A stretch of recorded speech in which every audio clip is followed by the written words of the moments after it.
Anti എന്താ ഒന്നും മിണ്ടാതിരിക്കുന്നത്? അമ്മയുടെ ആൻറ്റി ഉറപ്പ് പറഞ്ഞതല്ലേ എൻ്റെ വിച്ചൻ നിന്റെ മോൾക്ക് തന്നെയാണ് സരിതയെന്ന്. എന്നിട്ടിപ്പോ ആ പെണ്ണിനെ കെട്ടാൻ ആൻറ്റി സമ്മതിച്ചോ? നിറഞ്ഞ കണ്ണുകൾ തുടച്ചുകൊണ്ട് ദേവി ആശയെ നോക്കി. മോള് കരയുന്നത് കാണാൻ സരിതയ്ക്കും കണ്ണുകൾ നിറഞ്ഞു. തലേന്ന് സരിത വിളിച്ചു പറഞ്ഞതിനെ തുടർന്ന് അമ്പലത്തിന് മുന്നിൽ ഗ്രൗണ്ടിൽ വെച്ച് പരസ്പരം കാണുകയായിരുന്നു ആശയും ദേവികയും. കൂടെ തന്നെ സരിതയുണ്ട്. അങ്ങനെയല്ല മോളെ, ഞാൻ സമ്മതിച്ചിട്ടൊന്നുമല്ല അവർ അങ്ങോട്ട് പോയത്. ഞാൻ ആകുന്നതും എതിർപ്പ് പറഞ്ഞതാണ്. ചത്ത് കളയുമെന്നവരെ ഭീഷണിപ്പെടുത്തി നോക്കി. അതിലൊന്നും വിജൻ വീഴില്ലെന്ന് എനിക്കറിയാമായിരുന്നു. പക്ഷേ ശ്രീയേട്ടനും ഉണ്ണിയും പോലും ഞാൻ അങ്ങനെ പറഞ്ഞപ്പോൾ പുച്ഛിച്ച് തള്ളി. കുനിഞ്ഞ മുഖത്തോടെ ആശ പറഞ്ഞു. അപ്പോൾ എൻ്റെ മോളിനി എന്ത് ചെയ്യണം ആശയെ? എവിടെയും ശ്രീകുട്ടിയും മക്കളും തന്നെക്കാൾ മുന്നിൽ നിൽക്കുന്നത് ആലോചിക്ക് സരിതയ്ക്ക് ദേഷ്യം വന്നു. ഞാൻ എന്ത് ചെയ്യാനാണ് സരിതയെ? ആകും വിധം ഞാൻ പറഞ്ഞു നോക്കി, പക്ഷേ ആരും കേൾക്കുന്നില്ല. എനിക്ക് അവനാ ഓടിപ്പോയവളുടെ മോളെയാണല്ലോ കിട്ടുന്നതെന്ന് ഓർക്കെ എൻ്റെ മോനോട് പോലും എനിക്ക് ദേഷ്യം തോന്നിപ്പോകുന്നു. ആശയ്ക്ക് അത് മാത്രമേ ഉള്ളൂ അല്ലെ വിഷമം? എൻ്റെ മോൾ എത്ര കാലം കൊണ്ട് നിങ്ങളുടെ മകനെ സ്വപ്നം കണ്ട് ജീവിക്കുന്നതാണെന്നറിയോ? അവളുടെ വേദന ഞാൻ ആരോട് പറയും? ഇന്നലെ ആ അമ്മൂട്ടിയുമായുള്ള വിവാഹം അവർ തീരുമാനിച്ചെന്നറിഞ്ഞതിൽ പിന്നെ എൻ്റെ കൊച്ചു ഉറങ്ങിയിട്ടില്ല, അറിയോ? ഇതിനൊക്കെ ആശയ്ക്ക് എന്ത് മറുപടിയാണ് പറയാനുള്ളത്? ഒരു അധ്യാപികയെന്ന് മറന്നുകൊണ്ട് ഉറഞ്ഞു തുള്ളി സരിത. ഞാനെന്ത് പറയാനാണ് സരിതയെ? എന്തായാലും ഞാൻ പോയി ആ ശ്രീകുട്ടിയെ കാണുന്നുണ്ട്. എന്തെങ്കിലും വഴിയുണ്ടെങ്കിൽ അവളെ കൊണ്ട് തന്നെ ആ അസുത്ത് പെണ്ണിനെ എൻ്റെ മോന് കൊടുക്കില്ലെന്ന് പറയിപ്പിക്കാൻ നോക്കാം ഞാൻ. അല്ലാതെ എനിക്ക് വേറെ ഒരു ഉറപ്പും ഇപ്പം പറയാൻ പറ്റില്ല. സരിതയുടെ തുള്ളൽ കാണി എല്ലാവരോടും തോന്നിയ ദേഷ്യത്തിൽ അവരോട് ഉറക്കെ പറഞ്ഞിട്ട് ആശ ശ്രീകുട്ടിയുടെ വീട് ലക്ഷ്യമാക്കി നടന്നു. വിചാരിച്ചു വന്ന ഉദ്യമം നടപ്പാക്കിയ സന്തോഷത്തിൽ സരിതയും ദേവിയും മുഖത്തോട് മുഖം നോക്കി പുഞ്ചിരിച്ചു. വിശയ്ക്ക് നിനക്ക് കിട്ടിയില്ലെങ്കിലും ആ ശ്രീകുട്ടിയെയും മക്കളെയും ആശ നാണം കെട്ടുന്നത് നമുക്ക് കാണാം മോള്.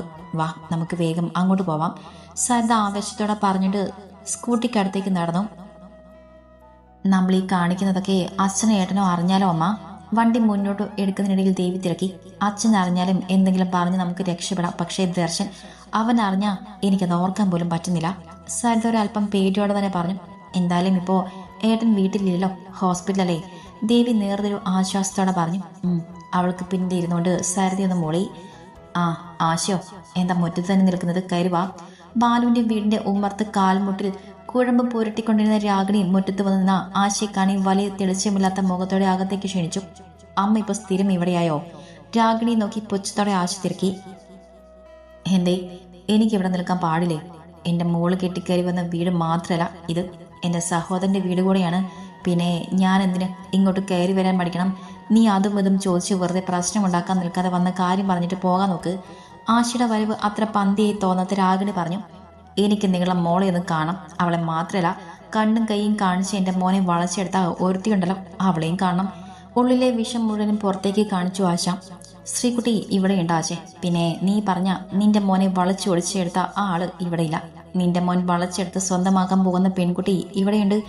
ആശയെ നോക്കി തികഞ്ഞ പുച്ഛത്തോടെ രാഗിണി പറഞ്ഞു. എന്താ അമ്മ ഇവിടെ? എന്താ പ്രശ്നം? ഉമ്മർത്തിതും രാഗിണിയുടെ ശബ്ദം ഉയർന്നു കിടത്തും അടുക്കളയിലായിരുന്ന ശ്രീകുട്ടി ഓടി പുറത്തേക്ക് വന്ന് ചോദിച്ചു. അവൾക്ക് പിന്നാലെ തന്നെ അച്ചൂട്ടിയും ഉണ്ടായിരുന്നു. ആ, നീ ഇവിടെ ഉണ്ടായിരുന്നോ? നിന്നെ ഒന്ന് കാണാൻ വന്നതാണ്. നിന്നെ മാത്രമല്ല, നിന്റെ അസത്ത് മോളെയും. ശ്രീകുട്ടിയെ കണ്ടത് മാഷ അവൾക്ക് നേരെ തുള്ളി. ഒന്നിങ്ങോട്ട് നീങ്ങുന്നേ അമ്മേ. ഇവർക്ക് പണ്ട് മുതലേ അമ്മയും എൻ്റെ ചേച്ചിയും കാണുമ്പോൾ ഇത്തിരി ചോർച്ചിൽ കൂടുതലാണെന്ന് എനിക്ക് തോന്നിയിട്ടുണ്ട്. ഒന്ന് നല്ലോണം മാറ്റി കൊടുത്താൽ ഈ ചോർച്ചിലങ്ങ് തീരാനേ ഉള്ളൂ, അച്ചൂട്ടി കലിയോടെ പറഞ്ഞു. ആണടി, ഇവളെയും അവളെയും ഒക്കെ കാണുമ്പോൾ എനിക്ക് ചോർച്ചിൽ കൂടുതലാണ്. എന്താണെന്നറിയോ? ഇവളുമാർ രണ്ടും തൊലി വെളുപ്പ് കാണിച്ച് ആണുങ്ങളെ മയക്കം നടക്കുന്നത് കൊണ്ട്. അതുകൊണ്ടാണ് എനിക്ക് ഇതുങ്ങളെ കണ്ണിന് നേരെ കണ്ടുകൂടാത്തത്. ആശ ഉറക്കെ വിളിച്ചു പറഞ്ഞു. ദേ, വീട്ടുമുറ്റത്ത് വന്ന് നിന്ന് അനാവശ്യം പറഞ്ഞാൽ ആരെ എന്താണെന്നും അച്ചൂട്ടി നോക്കില്ല. മുഖമടച്ച് തന്നിരിക്കും ഞാൻ. ആശ പറയുന്ന കേൾക്കെ വിറഞ്ഞ് തുള്ളിക്കണ്ട അച്ചുട്ടി അവിടെ അടുത്തേക്ക് നീങ്ങി. അച്ചുട്ടി, ഇവിടെ മാറി നിൽക്ക്. ഇവരോടും മറുപടി അമ്മ പറഞ്ഞോളും. ശ്രീകുട്ടി നിന്നിടത്തുനിന്നും അച്ചുട്ടിയെ വിളിച്ചു. ചുണ്ടും പല്ലുമൊക്കെ കടിച്ചു പൊട്ടിച്ച് കൈമുഷ്ടി ചുരുട്ടി ദേഷ്യം കടിച്ചു പിടിച്ചു നിൽക്കുന്ന അച്ചുട്ടിയെ നോക്കി കണ്ണ് ചിമ്മിട്ട് ശ്രീകുട്ടി അവർക്കടുത്തേക്ക് നീങ്ങി നിന്നു. ഇനി ചോദിക്ക്, നിങ്ങൾക്ക് എന്താണ് അറിയേണ്ടതെന്ന്. നിങ്ങൾ ചോദിക്കുന്ന അതേ ശൈലിയിൽ തന്നെയായിരിക്കും എൻ്റെ മറുപടിയും. ഇതേവരെ എന്നിൽ നിന്ന് നിങ്ങൾക്ക് കിട്ടിയ മാന്യത ഇനി അങ്ങോട്ട് കിട്ടില്ല. കടുത്ത മുഖത്തോടെ കൈ കെട്ടി നിന്ന് ശ്രീകുട്ടി പറഞ്ഞു. ശ്രീകുട്ടിയുടെ ആ ഭാവങ്ങളെ പറയാൻ വന്നതൊക്കെ ഒരു നിമിഷം മറന്നുപോയി ആശ. അമ്മ, മേഡം ഒറ്റയ്ക്കല്ല നമ്മളെ ചോദ്യം ചെയ്യാൻ വന്നത്. അപ്പുറത്തെ രണ്ടാൾക്കാർ കൂടെ ഉണ്ട് പിന്നിൽ. ഇന്നലെ വിജയചേട്ടൻ പറഞ്ഞിരുന്നില്ലേ ഇവരുടെ ആലോചനയുടെ കാര്യം? പുറത്ത് വണ്ടി വെച്ചിട്ട് വിളക്ക് ചീരിച്ചുകൊണ്ട് കയറി വരുന്ന അമ്മയും മോളെയും നോക്കിയിട്ട് ശ്രീയോട് ചേർന്ന് നിന്ന് അച്ചുട്ടി മെല്ലെ പറഞ്ഞു, അല്ല ടീച്ചറും ദേവി ചേച്ചിയും കൂടെ അമ്പലത്തിൽ പോയിട്ട് വരുന്ന വഴിയാണോ? നെറ്റിയിലെ കുറയൊക്കെ കണ്ടിട്ട് അവരോടാണ് ചോദ്യമെങ്കിലും പെണ്ണിന്റെ തൂർച്ചുനോട്ടം മാഷിയുടെ മുഖത്തായിരുന്നു. ആ, ഇന്നൊന്ന് അമ്പലത്തിൽ പോയി. കുറച്ച് ദിവസമായി വിചാരിക്കണം ഒന്ന് പോണെന്ന്. ഇന്നാണ് ഇവൾക്കും വരാൻ സമയം കിട്ടിയത്. വാത്സല്യം നിറച്ച് ദേവിയെ നോക്കിയിട്ട് സരിത പറഞ്ഞു, ഓ, വീട്ടിൽ ചടഞ്ഞുകൂടിയിരുന്ന് ഇനിയിപ്പോ പുതിയ പുട്ടിയെങ്ങാനും കണ്ടുപിടിക്കാനുള്ള ശ്രമത്തിലാണോ ദേവി ചേച്ചി? അല്ല, ആൾക്ക് അമ്പലത്തിൽ പോകാൻ പോലും സമയമില്ല എന്ന് പറഞ്ഞിട്ട് ചോദിച്ചതാണ്. പുച്ഛം നിറഞ്ഞ ആ ചോദ്യത്തോടൊപ്പം അവരെ നോക്കി ആക്കിയെന്ന് ചിരിച്ചു അച്ചൂട്ടി. ദേവിക്ക് ജോലിയും കൂലിയും ഒന്നുമില്ലെന്ന് എപ്പോഴും സൗന്ദര്യ സംരക്ഷണമാണെന്നൊക്കെ പറയാതെ പറഞ്ഞുള്ള ആ പറച്ചിലും നിൽപ്പും കാണേ ഇനി എന്തു പറയണമെന്നറിയാതെ നിന്നെടുത്തുനിന്ന് ഒരുക്കിപ്പോയി അമ്മയും മോളും. അച്ചൂട്ടി, ശ്രീയുടെ വിടയിൽ ചുണ്ടുകൾ സിപ്പിട്ട പോലെ ആക്ഷൻ കാണിച്ച് രാഗിനിയുടെ അരികിൽ വന്നിരുന്നു അച്ചൂട്ടി. ഏട്ടത്തിക്ക് എന്താണ് എന്നോടും എന്റെ മോളോടും ചോദിക്കാനുള്ളത്? അവർക്ക് മുന്നിൽ കൈകെട്ടി നിന്ന് ചോദിച്ചു ശ്രീകുട്ടി. നിന്റെ മോളോട് കൂടെ വിളിക്കടി, എനിക്ക് ആദ്യം സംസാരിക്കേണ്ടത് അവളോടാണ്. ശ്രീയുടെ നിൽപ്പിലും നോക്കിലും വാക്കിലും ആദ്യം ഒന്ന് പതറി ആശ ഉശിരി വീണ്ടെടുത്തിട്ട് ശ്രീയെ നോക്കി അലറി. ഈ പെണ്ണും പിള്ള കൊള്ളേണ്ടത് കൊണ്ടിട്ടേ പോകുള്ളൂ എന്നാണ് എനിക്ക് തോന്നുന്നു എന്റെ അമ്മമ്മേ. രാഗിണിയുടെ ചെവിൽ രഹസ്യമായി പറഞ്ഞു അച്ചുട്ടി. എനിക്കും തോന്നുന്നുണ്ട് അച്ചുട്ടി അത്. കുഞ്ഞൊരു ചിരിയോടെ രാഗിണിയും പറഞ്ഞു, അമ്മൂട്ടി കുളിച്ചു കഴിഞ്ഞെങ്കിൽ ഇങ്ങോട്ട് വരാൻ പറയാ ചുട്ടി. അവളുടെ ഭാവി അമ്മായിമ്മയ്ക്ക് എന്ത് ചോദിക്കാനുണ്ടെന്ന് അതിന്റെ മറുപടി പറഞ്ഞിട്ട് പോകാൻ പറയൂ അവളോട്. മുഖം തിരിച്ച് അച്ചുട്ടി നോക്കി പറഞ്ഞു ശ്രീ. ഞാനിപ്പോ തന്നെ വിളിച്ചോണ്ട് വരാമേ. ആശയെ നോക്കി വിസ്തരിച്ചൊന്ന് ചിരിച്ചിട്ട് ദേവിയെ സാരഥയും കൂർപ്പിച്ച് നോക്കിക്കൊണ്ട് അകത്തേക്ക് കയറിപ്പോയി അച്ചുട്ടി. അമ്മ നോക്കിക്കോ, ആശാന്റിയുടെ നാവട്ടത്തിനൊപ്പം പിടിച്ചു നിൽക്കാൻ ആ പോയവളെ പോലെ അമ്മൂട്ടിക്കാവില്ല. ആന്റി നല്ലത് തന്നെ കൊടുക്കും അവൾക്ക്. എല്ലാം കേട്ട് കഴിഞ്ഞ് അവളുടെ അയ്യോ പാവ സ്വഭാവത്തിന് അവൾ തന്നെ പറയും, നിങ്ങളുടെ മകനെ എനിക്ക് വേണ്ടെന്ന്. പുച്ഛിച്ചുകൊണ്ട് പോയ അച്ചൂട്ടിയെ നോക്കി പല്ല് കടിച്ചുകൊണ്ട് ദേവി അമ്മയുടെ കാതിൽ പറഞ്ഞു. ടീച്ചറും ദേവി മോളും എന്താ പുറത്തു തന്നെ നിൽക്കുന്നത്? ഇങ്ങോട്ട് കയറിയിരിക്കുന്നേ. ഇവിടുത്തെ ചോദ്യം പറച്ചിലുമൊക്കെ കഴിഞ്ഞിട്ട് സമാധാനമായിട്ട് പോകാം. അമ്മയുടെയും മോളുടെയും രഹസ്യം പറയലും മടക്കി പിടിച്ച ചിരിയും ഒക്കെ കാണേ തികഞ്ഞ പുച്ഛത്തോടെ തന്നെ ശ്രീകുട്ടി പറഞ്ഞു. അതിന്റെ ആഴം അത്രയ്ക്കെങ്ങ് മനസ്സിലായില്ലെങ്കിലും എന്തോ മനസ്സിൽ വെച്ചാണ് ശ്രീ സംസാരിച്ചെന്ന് പിടികിട്ടി അമ്മയ്ക്കും മകൾക്കും. എന്നിട്ടും ഇവിടെ എന്ത് നടക്കുമെന്ന് കാണാനുള്ള ആഗ്രഹത്തോടെ ആ ഹാളിലേക്ക് കയറി ആശയുടെ അടുത്ത് തന്നെ ഇരുന്നു രണ്ടുപേരും. ഒരധ്യാപികയായിട്ടും സാരഥയുടെ സ്വഭാവം കാണേ അറപ്പ് തോന്നിപ്പോയി ശ്രീകുട്ടിക്ക്. എന്താമ്മ, എന്തിനെ വിളിച്ചേ? ഹാളിലിരിക്കുന്നവരെ ഒന്ന് ഓടിച്ചു നോക്കി ശ്രീയുടെ അടുത്തൊന്നു തിരക്കി അമ്മൂട്ടി. തലമുടി തോർത്തിൽ പൊതിഞ്ഞു കെട്ടി ഒരു ഹാഫ് സ്കേർട്ടും ബേനിനും ഇട്ട് ഇറങ്ങി വന്നവളെ കാണേ ഒരു സ്കൂൾ കുട്ടിയെ പോലെ തോന്നിച്ചു. വെളുത്ത് ചുവന്ന മുഖമാകെ എണ്ണമയം പുരണ്ടതുപോലെ തിളങ്ങുന്നുണ്ടായിരുന്നു. ഒരു പൊട്ടുപോലും നേരച്ചുവെ തൊട്ടത് കണ്ടിട്ടില്ലാത്ത ആ മുഖത്തിന്റെ ഭംഗി കാണേ ദേവിക്ക് അസൂയ നിറഞ്ഞു പൊന്തി. നിന്നോടും എന്നോടുമായിട്ട് വിച്ചന്റെ അമ്മയ്ക്ക് എന്തോ സംസാരിക്കാനുണ്ടെന്ന്. വിച്ചന്റെ അമ്മ എന്ന് ശ്രീകുട്ടി പറഞ്ഞു കേൾക്കെ ആശ അവളെ തറപ്പിച്ചൊന്ന് നോക്കി. എന്നോടെന്താ ആശാന്റിക്ക് ചോദിക്കാനുള്ളത്? ശ്രീകുട്ടിയുടെ അടുത്തുനിന്ന് തന്നെ അമ്മൂട്ടി തിരക്കി. നീ വിവാഹത്തിൽ നിന്ന് പിന്മാറണം. എന്റെ മോനെ എനിക്ക് വിട്ടു തരണം. നിന്നെപ്പോലെയുള്ള ഒരു പെണ്ണിന്റെ ഒപ്പം എന്റെ മോൻ ജീവിക്കുന്നത് ഓർക്കാൻ പോലും എനിക്ക് വയ്യ. നീ നിന്റെ അമ്മയുടെ സ്വഭാവം കാണിക്കില്ലെന്ന് ആര് കണ്ടു? 2 പിള്ളേരെ ഉണ്ടാക്കി എന്റെ ചെറുക്കന്റെ തലയിട്ട് കൊടുത്തിട്ട് നിന്റെ അമ്മയെപ്പോലെ നീയും കണ്ടവന്റെ കൂടെ പോയാൽ എന്റെ മോന്റെ ജീവിതം എന്താകും? എനിക്ക് എന്റെ മോനെ അങ്ങനെ കാണാൻ പറ്റില്ല. നീയൊക്കെ ചോരഗുണം കാണിക്കാതിരിക്കോ? കടുത്ത വാക്കുകളാൽ വെറുപ്പോടെ അമ്മൂട്ടി അധിക്ഷേപിച്ചു ആശ. ആശ പറയുന്ന വാക്കുകൾ അവളുടെ ഹൃദയം തുളച്ചു കയറി. കണ്ണൊക്കെ കലങ്ങിയെങ്കിലും ഒരു തുള്ളി പോലും നിലത്ത് വീഴിക്കില്ല എന്നമ്മൂട്ടി മനസ്സിൽ ആദ്യമേ ഉറപ്പിച്ചിരുന്നു. നിങ്ങളുടെ മകനെ എന്റെ വിച്ചേട്ടനെ ഞാൻ പിടിച്ചു വെച്ചിട്ടൊന്നുമില്ല വിട്ടുതരാൻ. പിടിച്ചു വെക്കുകയില്ല. 10-12 വർഷമായി ഒരുപാട് ആലോചിച്ച് ഞാനെടുത്ത തീരുമാനമാണ് കഴിഞ്ഞ ദിവസം ഞാൻ വിച്ചേട്ടനോട് തുറന്നു പറഞ്ഞത്. പിന്നെ ഞാനായിട്ട് വിച്ചേട്ടനെ വേണ്ടെന്നോ ഈ വിവാഹം വേണ്ടെന്നോ ഒന്നും പറയില്ല. ഇനി എന്നെ വേണ്ടെന്ന് വിച്ചേട്ടൻ തുറന്നു പറഞ്ഞാ പിന്നെ ഒരിക്കലും ഞാൻ പിന്നാലെ പോവുകയുമില്ല. പിന്നെ എന്നെ പ്രസവിച്ച സ്ത്രീ ഞങ്ങളെ ഉപേക്ഷിച്ച് ഓടിപ്പോയത് സത്യമാണ്. അന്ന് ഞങ്ങൾ അനുഭവിച്ച നാണക്കേട് ഇന്ന് നല്ല ഓർമ്മയുണ്ട്. ആ സ്ത്രീ ഞങ്ങളിൽ ആരെങ്കിലും ആണെന്ന് ചിന്തിക്കാൻ പോലും ഞങ്ങൾക്ക് അറപ്പാണ്. ഞാനും എൻ്റെ അച്ചൂട്ടിയും കണ്ടു വളർന്ന അമ്മ ശ്രീപ്രിയയാണ്. ഒരമ്മ എന്തായിരിക്കണം, എങ്ങനെയായിരിക്കണം, അതുപോലെ ഒരു ഭാര്യ എങ്ങനെയാവണം എന്നൊക്കെ എൻ്റെ ഈ അമ്മയെ കണ്ടാണ് ഞങ്ങൾ വളർന്നത്. ഇനി അങ്ങോട്ട് ജീവിക്കുന്നതും അതുപോലെ തന്നെയാകും. അല്ലാതെ ഭർത്താവിനെ അടിച്ചമർത്തി നാവട്ടം കൊണ്ട് മക്കളുടെ മനസ്സ് വേദനിപ്പിച്ച് സന്തോഷം കണ്ടെത്തുന്ന, മക്കൾ തെറ്റ് ചെയ്താലും കൂട്ടുനിന്ന് അവരെ നശിപ്പിക്കുന്ന അമ്മയാവില്ല ഞാൻ. അതുപോലെ അടുത്ത വീട്ടുകാരെ നോക്കി കുശും പരദൂഷണവും പറഞ്ഞു നടക്കുന്ന ഒരു സ്ത്രീയാവില്ല ഞാൻ. എടി നിന്നെ ഉണ്ടല്ലോ. അമ്മൂട്ടി പറയുന്ന കേൾക്കെ സരിതയും മകളും ഇരുന്ന് നീറിപ്പോകഞ്ഞെങ്കിൽ ആശ ചീറിക്കൊണ്ട് ചാടി എഴുതിട്ടു. അവിടെ ഇരിക്കണം ആശാന്റി, നിങ്ങൾ എന്നെ പറഞ്ഞത് മുഴുവനും ഒരക്ഷരം മിണ്ടാതെ ഞാൻ നിന്ന് കേട്ടില്ലേ? അപ്പോൾ എനിക്ക് പറയാനുള്ളത് മുഴുവനും നിങ്ങളും കേൾക്കണം. അത് കഴിഞ്ഞിട്ട് മതി ബാക്കി വർത്തമാനമൊക്കെ. ഇവിടെ വന്ന് നാളെ മുതൽ ആരോടും ഒന്നിനും പോകാതെ ഒഴിഞ്ഞു മാറി നടന്നിട്ടും തങ്ങളെ വെറുപ്പ് നിറഞ്ഞ കണ്ണുകളോട് നോക്കുന്ന, വാക്കുകൾ കൊണ്ട് നിരന്തരം കുത്തി മുറിവേൽപ്പിക്കുന്ന ആശയോടും സ്വന്തം മോളെ നല്ലത് ചൊല്ലിക്കൊടുത്തു വളർത്താതെ അവളെ സ്വാർത്ഥ താല്പര്യങ്ങൾക്ക് കുട പിടിച്ചു നടക്കുന്ന സരിതയോടുമൊക്കെ പറയാൻ എന്നും മനസ്സിൽ ഉറപ്പിച്ചു വെച്ചിരുന്നത് മുഴുവനും തുറന്നു പറഞ്ഞതിന്റെ ആശ്വാസത്തിൽ ഒരു നിമിഷം മിണ്ടാ നിന്നു അമ്മൂട്ടി. നീയാള് കൊള്ളാലോടി അമ്മൂട്ടി. ഇതുവരെ മിണ്ടാപ്പൂച്ചയെ പോലെ ഇരുന്നവളുടെ നാവ് കണ്ടോ ആന്റി? ആശ പറഞ്ഞതൊക്കെ കേട്ട് രസിച്ചിരുന്ന ദേവിക്ക് അമ്മൂട്ടിയുടെ വാക്കുകൾ കേൾക്കെ പിടിച്ചു നിൽക്കാനായില്ല. അതുകൊണ്ട് തന്നെ ആശയെ കൊണ്ട് കുറച്ചുകൂടെ പറയിപ്പിക്കാൻ എന്ന പോലെ അവരെ എരികേറ്റിയവൾ, ഞാൻ മിണ്ടാപ്പൂച്ചയാണ്, എന്നെ ആർക്കും എന്തും പറയാം എന്നൊക്കെ ഞാൻ പറഞ്ഞിട്ടുണ്ടോ ദേവിയോട്? അതോ അങ്ങനെ എവിടെയെങ്കിലും എഴുതി വെച്ചിട്ടുണ്ടോ? പിന്നെ നിനക്ക് വീച്ചേട്ടന് എന്തു മുതലാണ് ഇഷ്ടമെന്നൊക്കെ എനിക്കറിയാം. അതെന്തുകൊണ്ടാണ് എന്നും അറിയാം. എപ്പോഴും ഞാൻ പറയുന്നു, അമ്മൂട്ടിയെ പ്രാണനെ പോലെ പ്രണയിക്കുന്ന, എനിക്ക് വേണ്ടി ആരോടും പടവിടുന്ന, എനിക്കിപ്പോൾ സന്തോഷത്തോടെ ജീവിക്കാൻ വേണ്ടി ആളുടെ മറ്റെല്ലാ സന്തോഷവും മാറ്റിവെച്ച് ജീവിതത്തിൽ ആഗ്രഹിച്ച വിജയം നേടിയ എൻ്റെ വീച്ചേട്ടനെ ഞാൻ ഒരിക്കലും ഒരു കാരണം കൊണ്ടും വേണ്ടെന്ന് പറയില്ല. പിന്നെ എന്നെ വേണ്ടുന്ന വീച്ചേട്ടൻ എൻ്റെ മുഖത്ത് നോക്കി പറഞ്ഞാൽ ഒരു പരാതിയും ഇല്ലാതെ അമ്മൂട്ടി മാറി നിൽക്കും. പക്ഷേ ഒന്നുണ്ട് കേട്ടോ, ഞങ്ങൾ ഒരുമിച്ച് ജീവിച്ചാലും ഇല്ലെങ്കിലും ഈ ജന്മം അമ്മൂട്ടിയുടെ ജീവിതത്തിലെ ആദ്യത്തെയും അവസാനത്തെയും പുരുഷൻ വീച്ചേട്ടൻ തന്നെയായിരിക്കും. ആശാന്റെ ചോദിച്ച കാര്യങ്ങൾക്ക് വ്യക്തമായി തന്നെ മറുപടി പറഞ്ഞു എന്നാണ് എൻ്റെ വിശ്വാസം. അതുപോലെ നിങ്ങൾക്കത് മനസ്സിലായെന്നും ഞാൻ കരുതുന്നു.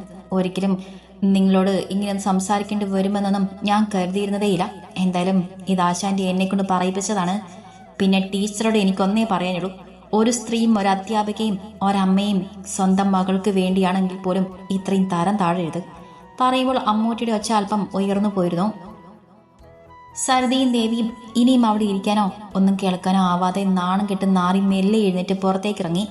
എന്നാൽ ഉമ്മറത്തിണ്ണയിൽ കാൽമേൽ കാൽ കയറ്റി വെച്ച് വിറച്ചുകൊണ്ടിരിപ്പിക്കുന്ന വിച്ചനെയും അവൻ അരികിൽ തന്നെ ഇരിക്കുന്ന ദർശനയും കാണി അമ്മയും മോളും എങ്ങോട്ട് ഓടിപ്പോണമെന്നറിയാതെ നിന്നുപോയി. എവിടെ പോകുന്നു? കേൾക്കാനും കാണാനും വന്ന കാര്യം കഴിഞ്ഞില്ലല്ലോ, അതിനിയും ബാക്കിയില്ലേ, എല്ലാം കഴിഞ്ഞിട്ട് പോയാൽ മതി.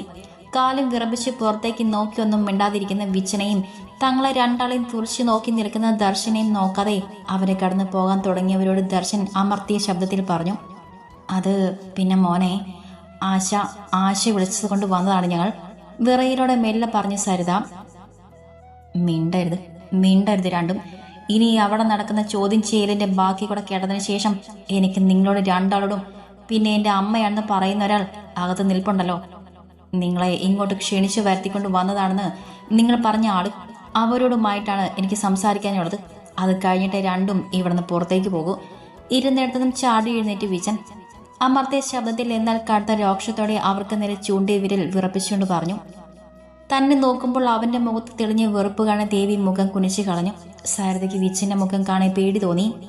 പറയണം ആശാ ശ്രീകുമാർ, എന്താണ് നിങ്ങൾക്കിനി എന്താണ് എന്നോട് ചോദിക്കാനും പറയാനുമുള്ളത്? അതെന്തായാലും ഇന്നുകൊണ്ട് തീരണം. സംസാരിക്കാൻ തയ്യാറായിക്കൊണ്ട് ആശയ്ക്ക് മുന്നിൽ നിന്ന് തിരക്കി ശ്രീകുട്ടി. അകത്തെ സംസാരത്തിന് കാതോർത്ത് പുറത്തുള്ളവരും ചോദിക്കാനും പറയാനും ഒക്കെ ഉള്ളത് പെട്ടെന്നാവട്ടെ.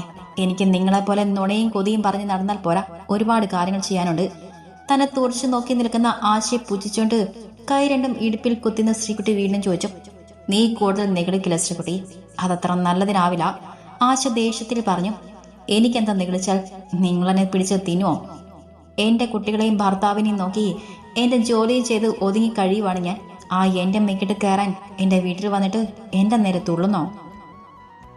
ഇതുവരെ ആശയോടുണ്ടായിരുന്ന സകല ബഹുമാനവും അവിടെ ഉപേക്ഷിച്ച് കടുത്ത സ്വരത്തിൽ ശ്രീകുട്ടി ചോദിച്ചു, നിനക്കൊരു രണ്ടാം കെട്ടുകാരനെയും അവന്റെ 2 പേശ മക്കളെയും കിട്ടിയപ്പോ അഹങ്കാരം ഒരുപാട് കൂടിയോ?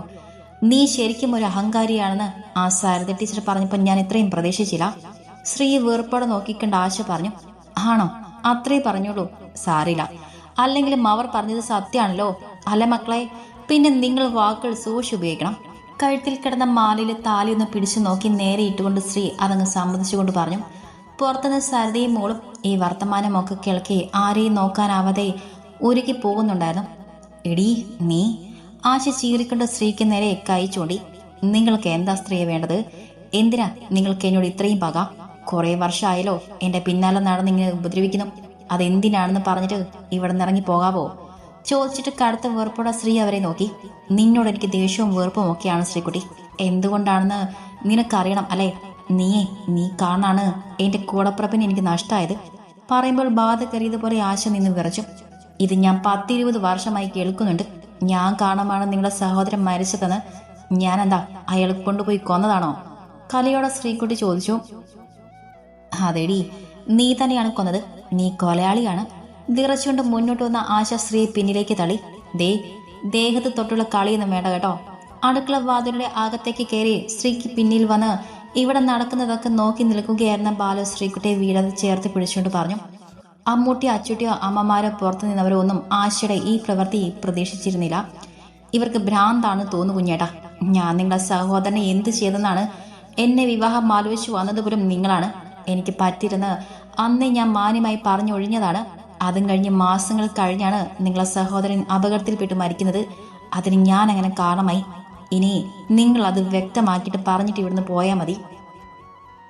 ബാലുവിന്റെ നെഞ്ചോരം ചേർന്ന് നിന്നുകൊണ്ട് തന്നെ ശ്രീകുട്ടി അവരോട് ഒച്ച ഉയർത്തി പറഞ്ഞു. അതെടി, നീ കാരണം തന്നെയാണ് എൻ്റെ സഹോദരൻ പോയത്. മരിക്കും മുൻപ് അവൻ എന്നോട് പറഞ്ഞു, നീ കൂടെയില്ലാതെ അവന് ഈ ലോകത്ത് ജീവിക്കാൻ താല്പര്യമില്ലെന്ന്. അന്ന് അവൻ ആ അപകടം മനഃപൂർവ്വം ഉണ്ടാക്കിയതാണെന്ന്. അപ്പം നീയല്ലേ അവൻ്റെ മരണത്തിന് ഉത്തരവാദി? ചെറുപ്രായത്തിൽ അവൻ പോയ വേദനയിൽ നീറിയാണ് എൻ്റെ അമ്മയും അച്ഛനും പോയത്. ദേഷ്യത്തിൽ അലറി പറയുമ്പോൾ പോലും ആശ കരയുകയായിരുന്നു. അയാൾ അങ്ങനെ പറഞ്ഞതിന് ഞാൻ എന്ത് ചെയ്യണം? ഞാൻ അയാളെ വിവാഹം കഴിക്കാമെന്ന് അയാളോട് പറഞ്ഞിട്ടില്ല. പ്രണയം നടിച്ച് പറ്റിച്ചിട്ടുമില്ല. എന്നിട്ട് നിങ്ങൾ എന്തിനാണ് ഓരോ ഭ്രാന്ത് പറഞ്ഞ് എൻ്റെ പിന്നാലെ നടക്കുന്നത്? ശ്രീകുട്ടിയും ഒട്ടും വിട്ടുകൊടുക്കാൻ തയ്യാറാവാതെ പറഞ്ഞു. നിന്റെ ഈ അഹങ്കാരത്തിനുള്ള ശിക്ഷ നീ എൻ്റെന്നും പറഞ്ഞ് പൊതിഞ്ഞുകൊണ്ട് നടക്കുന്നില്ലേ? ഈ പെൺമക്കളുടെ തന്നെ നിനക്ക് കിട്ടും, നോക്കിക്കോ. സ്ത്രീയെ ശപിക്കും പോലെ പറഞ്ഞു അവർ. ആ ശിക്ഷ അതെന്തായാലും ഞാൻ സ്വീകരിച്ചോളാം. ഇപ്പൊ തമ്പുരാട്ടി പോകാൻ നോക്ക്. അവരുടെ വാക്കുകൾക്കൊപ്പം താഴ്ന്ന് സംസാരിക്കാനാവാതെ വെറുപ്പും മാർപ്പും കലർന്ന മുഖത്തോടെ ശ്രീകുട്ടി പറഞ്ഞു. നീ കല്യാണത്തിൽ നിന്ന് പിന്മാറില്ല എന്നല്ലേ പറഞ്ഞത്? നീ മാറണ്ട.